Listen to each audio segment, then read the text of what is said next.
I had an interest in film and television at a very young age. I can remember getting up when I was 5 years old and running downstairs and getting the TV first. We only had one TV in the house, so whoever got there first got to choose what was on TV that day.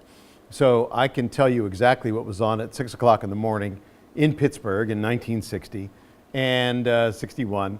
And I was just fascinated by it. My grandmother took me to the movies every Saturday in downtown Pittsburgh. And it was just something that I always loved and enjoyed. And when I was 12 years old, I started shooting my own films. My father gave me a 8mm Kodak Brownie camera, movie camera. And you had to crank it, and you had to change, it had a spring loading, it was spring loaded. And you had to change your film in a closet, there wasn't any kind of cassette or anything yet.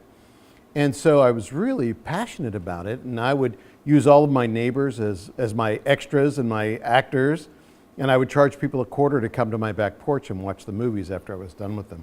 My mother was my executive producer. She would pay for the film to be processed, And it was just something I always loved and always wanted to do. So I got involved in theater at a very young age because, film schools weren't like they are today.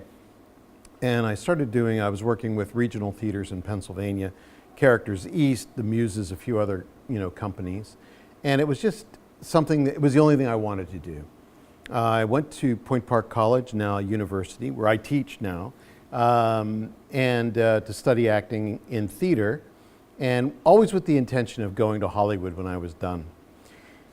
My junior year, in 1977, John Amplis, who played Martin in the film Martin, who was also in Dawn of the Dead as well, was doing casting for Dawn of the Dead.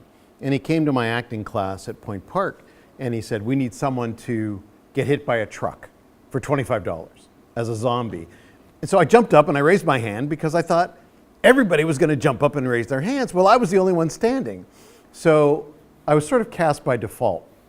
And I went out to the British Petroleum Works, where they had the trucks in Dawn of the Dead. And Tom Savini actually does the stunt where he gets hit by the truck. And it's a famous moment because you can see, if you slow the DVD down enough, you can see the mini tramp that Tom jumps onto. And I think even in some of the foreign versions of the film, they circle the mini tramp, just to make it very obvious. And Tom lands on me and John Hall, another actor from Point Park, actually. And that was where Tom Savini and I met. And we became friends that day. George came up to me and asked me if I would like to come to the mall on Saturday and get hit by a sledgehammer. And I said, "Do I get another $25?" He said, "Absolutely." I said, "I'm in." So I went to the mall and did my bit with Tasso Stravakis. And when that was done, they had brought the real motorcycle gang in to play a motorcycle gang. And there was lines to be delivered, and they needed some actors to do the lines. And I was just at the right place at the right time. And George had me get into a leather jacket and a pair of shades, and I became one of the bikers, and I worked another 30 days on the film. From that experience, George and I became friendly, and he cast me next in Night Riders in 1980, and where I played Serban, one of the knights. And then after Night Riders, I did Creepshow. So I worked with George in 3 films, and then I produced a series called George Romero Presents Dead Time Stories. So I've been involved with George on several projects, and I love the man. He's just a wonderful guy. Well, it's interesting. When you're in the middle of a film, you always, as an actor, I think in the back of your mind, hope that this is the one. That this is the film that's going to launch your career. That this is going to be the film that makes you, a successful actor.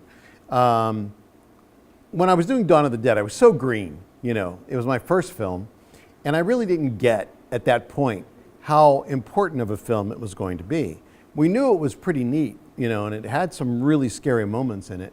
And we knew George had his reputation from Night of the Living Dead and so on and so forth. But I don't think we thought 40 years ago that we were going to be sitting in Manchester, England, talking about it to a crowd full of strangers who weren't even born, whose parents might not have even been born when we did the film. I don't think any of us had an idea that the film was going to be that. And it's just, I was fortunate enough to be involved in it. I'm glad that I raised my hand that day. And it really helped start my career, helped me get you know, a fairly successful career after I moved to Hollywood. And you know, but Dawn of the Dead was the genesis of all of that. So Knight Riders, I thought was going to be the film because it had a young Ed Harris in it. It was really a unique idea for a movie, a Renaissance fair on motorcycles.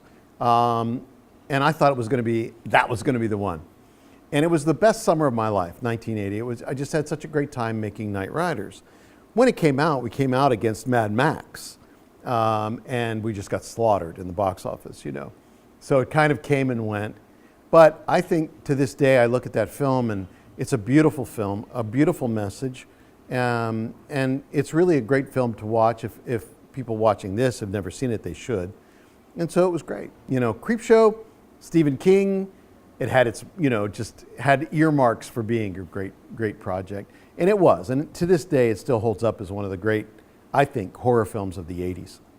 This has been my first visit to the UK. And now it will not be my last. I'll be back. I've just had such a great time. And Marcus and Tracy and the whole crew put together such a wonderful, wonderful weekend, you know. And after you've done these a few times, you really learn to appreciate when you're treated with respect, when the fans really, really enjoy you.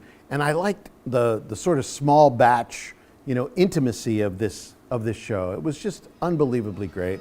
The people have been gracious and kind and polite and just so giving. And it's just been a wonderful, wonderful, wonderful experience. And I can't wait to do it again.